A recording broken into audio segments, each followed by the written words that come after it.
ತಂಗಾಳಿ ಬೀಸಿದಾಗ ಹೂವಾಯಿತು ಈ ಮನ. ಸಂಚಿಕೆ 24. ಮುದ್ದು, ನಿನ್ನ ಮಮ್ಮಿಯಲ್ಲಿ ಎಂದಾಗ ಅಷ್ಟು ಹೊತ್ತು ಖುಷಿಯಲ್ಲಿದ್ದವಳ ಮೊಗ ಈಗ ಕಳೆಗುಂದಿತು. ಅಕ್ಕ, ನನ್ನ ಮಮ್ಮಿ ದೇವರ ಹತ್ರ ಹೋಗಿದ್ದಾಳೆ ಅಂತ ಅಜ್ಜಿ ತಾತ ಹೇಳಿದರು. ನಾನು ಅವಳನ್ನು ಫೋಟೋದಲ್ಲಷ್ಟೇ ನೋಡಿದ್ದು. ಮಮ್ಮಿಗೆ ನನ್ನನ್ನು ನೋಡಬೇಕು ಅಂತ ಅನಿಸೋದೇ ಇಲ್ವಾ ಅಕ್ಕ ಎಂದವಳೆ. ದೇವರ ಹತ್ರ ಹೋದವರು ಯಾವಾಗ ವಾಪಸ್ ಬರ್ತಾರೆ? ಮುಗ್ಧತೆಯಿಂದ ಪ್ರಶ್ನಿಸಿದಾಗ ಆಜ್ಞಾ ಹುಟ್ಟುತ್ತಲೇ ಅವಳ ತಾಯಿ ಇಹಲೋಕ ತ್ಯಜಿಸಿರಬೇಕು ಎಂದು ಅರ್ಥೈಸಿಕೊಂಡ ಸಹನಾಳಿಗೆ ಮಗುವಿನ ಬೇಸರದ ಮುಖ ನೋಡಿ ಸಂಕಟವಾಯಿತು. ಅವಳಿಗೆ ಕಾಣದ ಹಾಗೆ ತನ್ನ ಕಣ್ಣೊರೆಸಿಕೊಂಡವಳು, ಮುದ್ದು, ನಿನ್ನ ಮಮ್ಮಿ ಅಂದರೆ ದೇವರಿಗೆ ತುಂಬ ಇಷ್ಟ. ಅದಕ್ಕೆ ಮಮ್ಮಿನ ದೇವರು ಮತ್ತೆ ಇಲ್ಲಿಗೆ ಕಳಿಸೋದಿಲ್ಲ ಅಂತೆ. ಮಮ್ಮಿಯಲ್ಲಿ ತುಂಬ ಖುಷಿಯಾಗಿದ್ದಾಳೆ.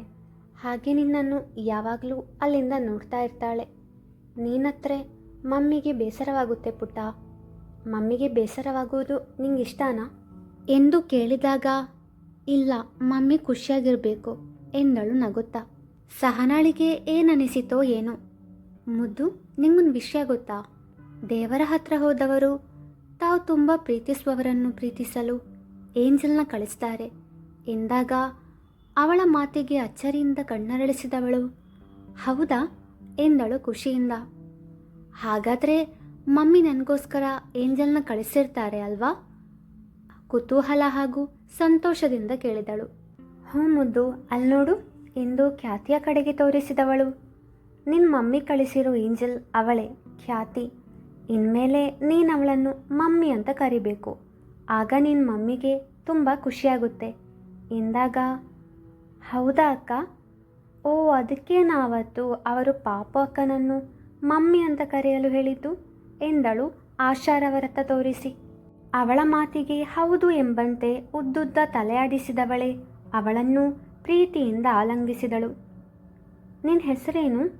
ಸಹನಾ. ನಿನ್ನ ಹೆಸರು ಚೆನ್ನಾಗಿದೆ ಎಂದು ಅವಳ ಕೆನ್ನೆಗೆ ಮುತ್ತು ಕೊಟ್ಟವಳು ಅದ್ವಿಗ್ನ ಜೊತೆ ತನ್ನ ಅಜ್ಜಿ ತಾತ ಇರುವಲ್ಲಿಗೆ ಹೋದರೆ ಅವಳು ಹೋದತ್ತಲೇ ತದೇಕ ಚಿತ್ತದಿಂದ ನೋಡಿದ ಸಹನಾ, ಖ್ಯಾತಿ, ನೀನು ಚೋಟುನ ಮಗನಂತೆ ಪ್ರೀತಿಸ್ತಿರುವ ಹಾಗೆ ಈ ಮಗುನ ಕೂಡ ಪ್ರೀತಿಸು ಕಣೆ ಎಂದಳು ಮನದಲ್ಲೇ. ಅದ್ರದ್ ಹಾಗೂ ಖ್ಯಾತಿ ಉಂಗುರ ಬದಲಾಯಿಸಿಕೊಳ್ಳಲು ಎದುರು ಬದುರಾಗಿ ನಿಂತಿದ್ದಾರೆ. ಖ್ಯಾತಿ ಇನ್ನೂ ತಲೆ ತಗ್ಗಿಸಿ ನಿಂತಿದ್ದಾಳೆ. ಉಂಗುರ ಬದಲಾಯಿಸಿಕೊಳ್ಳಲು ಗೋಪಿನಾಥ್ರವರು ಹೇಳಿದಾಗ ಅವನ ಬೆರಳಿಗೆ ಉಂಗುರ ತೊಡಿಸಿದವಳು ಅವನ ಮುಖವನ್ನು ನೋಡಲಿಲ್ಲ. ಆದರೆ ಅದ್ರತ್ ಅವಳನ್ನೇ ಗಮನಿಸುತ್ತಿದ್ದ. ಅವಳ ಬೆರಳಿಗೆ ಉಂಗುರ ತೊಡಿಸುವಾಗ ಬೇಕಂತಲೇ ಅವಳ ಬೆರಳನ್ನು ನೋಯಿಸಿದ.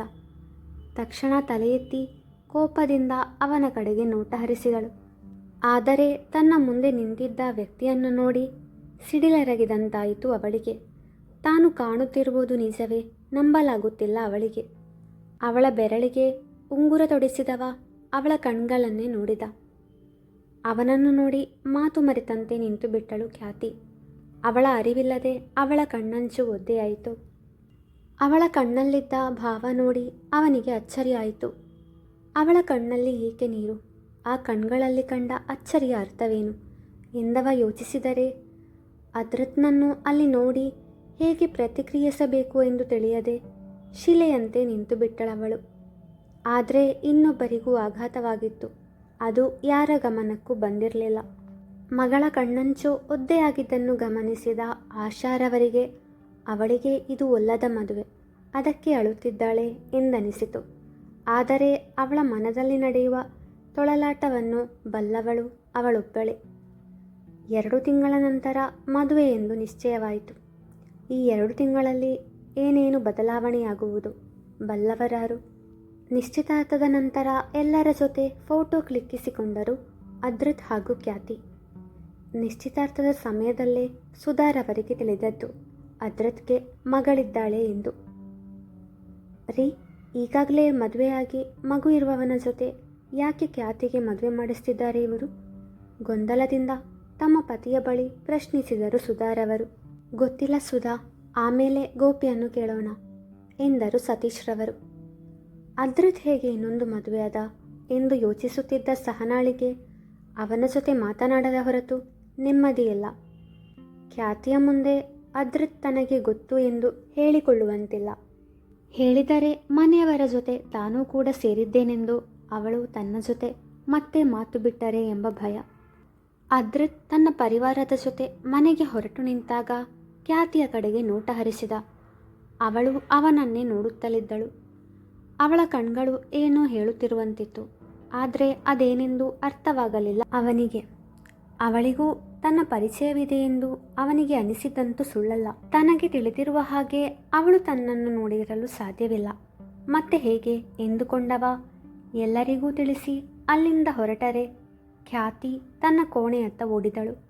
ಆಶಾ, ಹೀಗೆ ಕೇಳ್ತಿದ್ದೀನಿ ಅಂತ ಬೇಸರ ಮಾಡ್ಕೋಬೇಡ. ಈಗಾಗಲೇ ಮದುವೆ ಆಗಿ ಮಗು ಇರುವವನ ಜೊತೆ ಯಾಕೆ ಖ್ಯಾತಿ ಮದುವೆ ಮಾಡಿಸ್ತಿದ್ದೀರಾ? ತಮ್ಮ ಮನದಲ್ಲಿದ್ದ ಪ್ರಶ್ನೆಯನ್ನು ಕೇಳಿದರು ಸುಧಾರವರು. ಅದ್ರಿತ್ ತುಂಬ ಒಳ್ಳೆ ಹುಡುಗ, ನಮ್ಮ ಮಗಳನ್ನು ಕಣ್ಣಲ್ಲಿ ಕಣ್ಣಿಟ್ಟು ನೋಡ್ಕೊಳ್ತಾನೆ ಎಂಬ ನಂಬಿಕೆಯಿಂದ. ಅಷ್ಟೇ ಅಲ್ಲ, ಮಗಳು ನಮ್ಮಿಂದ ತುಂಬ ದೂರ ಇರುವುದಿಲ್ಲ. ಅವನ ಮನೆ ಇದೇ ಏರಿಯಾದಲ್ಲಿ ಇರುವುದು ಎಂದ ಆಶಾರವರ ಮಾತಿಗೆ ಮತ್ತೇನೂ ಹೇಳದೆ ಸುಮ್ಮನಾದರು ಸುಧಾರವರು. ಅದ್ರಿತ್ನ ಹಿಂದೆಯೇ ಓಡಿ ಬಂದ ಸಹನಾ ಅಣ್ಣ ಎಂದು ಕೂಗಿದಳು. ಹೇಳು ಪುಟ್ಟ ಎಂದ ಮಗುಳ್ನಗೆ ಬೀರುತ್ತಾ. ಹಾಗೆಯೇ ಮುಕುಂದ ದಂಪತಿಗಳಿಗೆ ಅವಳನ್ನು ಪರಿಚಯಿಸಿದ. ನಿನ್ನ ಬಗ್ಗೆ ಇವನು ಹೇಳ್ತಾ ಇದ್ದ, ಆದರೆ ಇವತ್ತೇ ನಾವು ಭೇಟಿಯಾಗ್ತಿರೋದು ನೋಡು ಎಂದರು ಪಾರಿಜಾತರವರು ಅವಳ ತಲೆ ಸವರುತ್ತಾ.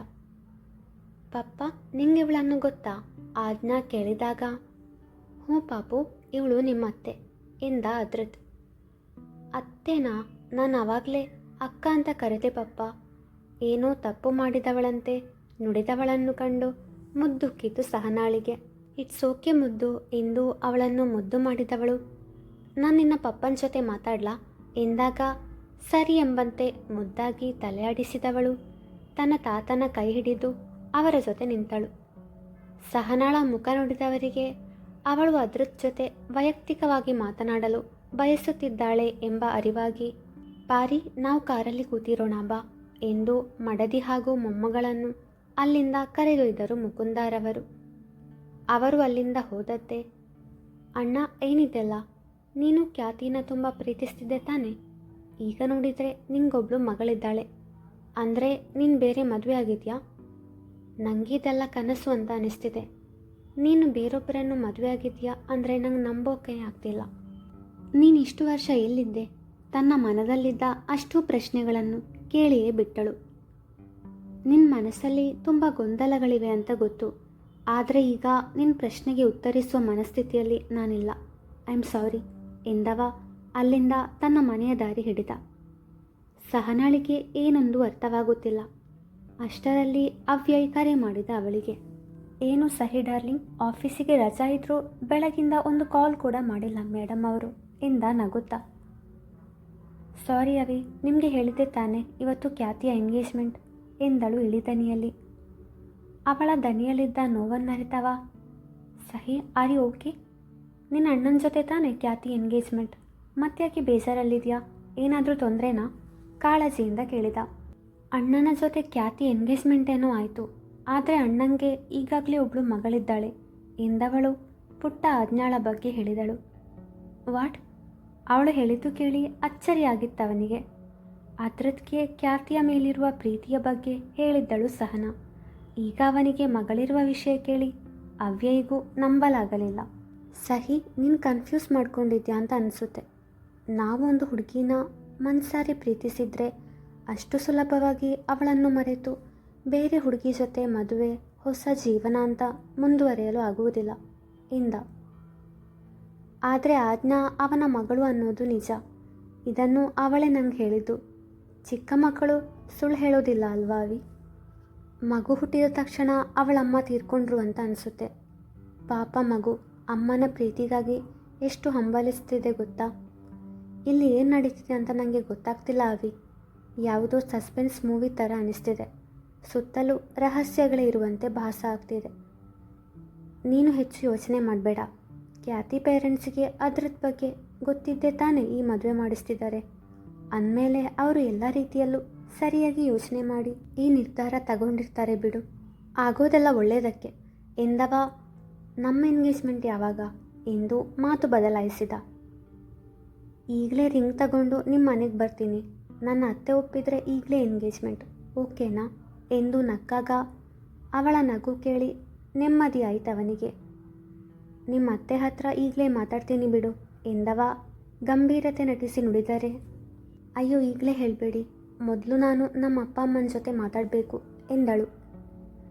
ಸರಿ, ಆದಷ್ಟು ಬೇಗ ಮಾತಾಡು ಎಂದವ ಇವತ್ತಿನ ಫೋಟೋಸ್ ಕಳಿಸು ನನಗೆ ಎಂದು ಹೇಳಲು ಮರೆಯಲಿಲ್ಲ.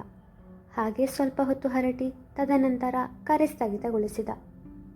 ಅಷ್ಟರಲ್ಲಿ ಸತೀಶ್ ದಂಪತಿಗಳು ತಮ್ಮ ಮನೆಗೆ ಹೊರಟು ನಿಂತಾಗ, ಅಪ್ಪ ಅಮ್ಮ ನೀವು ಹೋಗಿರಿ, ನಾನು ಖ್ಯಾತಿನ ಮಾತಾಡಿಸಿ ಆಮೇಲೆ ಬರ್ತೀನಿ ಎಂದಾಗ, ಸರಿ ಆದರೆ ಬೇಗ ಬಾ ಮನೆಗೆ, ಖ್ಯಾತಿ ಕೂಡ ಸುಸ್ತಾಗಿರ್ತಾಳೆ, ರೆಸ್ಟ್ ಮಾಡಲಿ ಅವಳು ಎಂದು ಸುಧಾರವರು ಹೇಳಿದಾಗ ಸರಿ ಎಂಬಂತೆ ತಲೆಯಾಡಿಸಿದವಳು ಗೆಳತಿಯ ಕೋಣೆಗೆ ಬಂದಳು. ಅದ್ರಿತ್ ತನ್ನ ಬೆರಳಿಗೆ ತೊಡಿಸಿದ ಉಂಗುರವನ್ನು ದಿಟ್ಟಿಸುತ್ತಾ ಕುಳಿತಿದ್ದಳು ಖ್ಯಾತಿ. ಅವಳ ಕಣ್ಗಳಿಂದ ಕಣ್ಣೀರು ಜಾರುತ್ತಲೇ ಇತ್ತು. ಅವಳಿನ್ನೂ ನಿಶ್ಚಿತಾರ್ಥಕ್ಕೆ ಉಟ್ಟ ಸೀರೆಯಲ್ಲೇ ಇದ್ದಳು. ಪುಟ್ಟ ಆಜ್ಞಾ ತನ್ನ ಹಾಗೂ ಅದ್ರಿತ್ ಜೊತೆ ಫೋಟೋ ಕ್ಲಿಕ್ಕಿಸುವಾಗ ತನ್ನ ಕಿವಿಯಲ್ಲಿ ಮಮ್ಮಿ ಎಂದು ಉಸಿರಿದ್ದಳು. ಅದನ್ನು ನೆನೆದು ಖುಷಿಯಾದರೂ ಉಂಗುರ ತೊಡಿಸಿದವನ ಮುಖ ನೆನಪಾದಾಗ ಕಣ್ಣೀರು ಭತ್ತದ ನದಿಯಂತೆ ಹರಿಯುತ್ತಿತ್ತು. ಅವಳನ್ನು ನೋಡಿ ಸಹನಾಳಿಗೆ ಸಂಕಟವಾಯಿತು. ಚಿಕ್ಕ ವಯಸ್ಸಿಂದ ನಿನ್ನನ್ನು ನೋಡ್ತಿದ್ದೀನಿ ಖ್ಯಾತಿ, ಇಷ್ಟು ವರ್ಷದಲ್ಲಿ ಒಮ್ಮೆಯೂ ನೀನು ಹೀಗೆ ಹತ್ತಿದ್ದನ್ನು ನಾನು ನೋಡಿರಲಿಲ್ಲ. ಖ್ಯಾತಿ ಅಂದರೆ ನೆನಪಾಗೋದೆ ನಿನ್ನ ನಗು, ಕೋಪ ಮತ್ತು ಹಠ. ಆದರೆ ಇವತ್ತು ನಿನ್ನ ಕಣ್ಣೀರು ನೋಡಿ ತುಂಬ ನೋವಾಗ್ತಿದೆ ಕಣೆ. ನಿನ್ನನ್ನು ತುಂಬ ಪ್ರೀತಿಸುವ ವ್ಯಕ್ತಿಯ ಜೊತೆ ನಿನ್ನ ಮದುವೆ ಆಗ್ತಿದೆ ಅಂತ ಖುಷಿ ಪಡಬೇಕೋ ಅಥವಾ ಈಗಾಗಲೇ ಮದುವೆ ಆಗಿರುವವನ ಜೊತೆ ನಿನ್ನ ಮದುವೆ ನಡೀತಿದೆ ಅಂತ ದುಃಖ ಪಡಬೇಕೋ ಗೊತ್ತಾಗ್ತಿಲ್ಲ ಕಣೆ ಎಂದು ಮನದಲ್ಲೇ ಅಂದುಕೊಂಡವಳು ಅವಳ ಭುಜವನ್ನು ಸ್ಪರ್ಶಿಸಿದಾಗ, ಸಹನಾ ಎಂದವಳೆ ಅವಳನ್ನು ಬಿಗಿಯಾಗಿ ಅಪ್ಪಿಕೊಂಡು ಜೋರಾಗಿ ಅತ್ತಳು. ಖ್ಯಾತಿ, ಏನಾಗಿದೆ ನಿಂಗೆ? ನಂಗೆ ಗೊತ್ತು ನಿಂಗೆ ಈ ಮದುವೆ ಇಷ್ಟವಿಲ್ಲ ಅಂತ, ಆದರೆ ಬೆಳಗ್ಗೆ ಕೂಡ ನೀನು ಇಷ್ಟೊಂದು ಬೇಸರದಲ್ಲಿ ಇರಲಿಲ್ಲ, ಈಗ ತುಂಬ ಬೇಸರದಲ್ಲಿದೆಯಾ? ನಿನ್ನನ್ನು ಮದುವೆ ಆಗುವವನಿಗೆ ಈಗಾಗಲೇ ಒಬ್ಬಳು ಮಗಳಿದ್ದಾಳೆ ಅಂತ ಅಳ್ತಿದೆಯಾ ಎಂದು ಪ್ರಶ್ನಿಸಿದವಳಿಗೆ ತನ್ನ ಗೆಳತಿ ಯಾವತ್ತೂ ಯಾರ ಎರಡನೇ ಆಯ್ಕೆಯಾಗಿರಲು ಇಷ್ಟಪಡುವುದಿಲ್ಲವಲ್ಲ, ಆ ಕಾರಣಕ್ಕಾಗಿ ಈಗ ಅಳುತ್ತಿದ್ದಾಳೆ ಎಂದನಿಸಿತು. ನಾನು ಮದುವೆ ಆಗ್ತಿರೋದು ಪುಟಾಣಿಯ ತಂದೆಯನ್ನು ಅಂತ ನಂಗೆ ಗೊತ್ತಿತ್ತು, ಖ್ಯಾತಿ ಎಂದಾಗ ಅಚ್ಚರಿ ಪಡುವ ಸರದಿ ಸಹನಾಳದಾಗಿತ್ತು. ಮುಂದುವರೆಯುವುದು.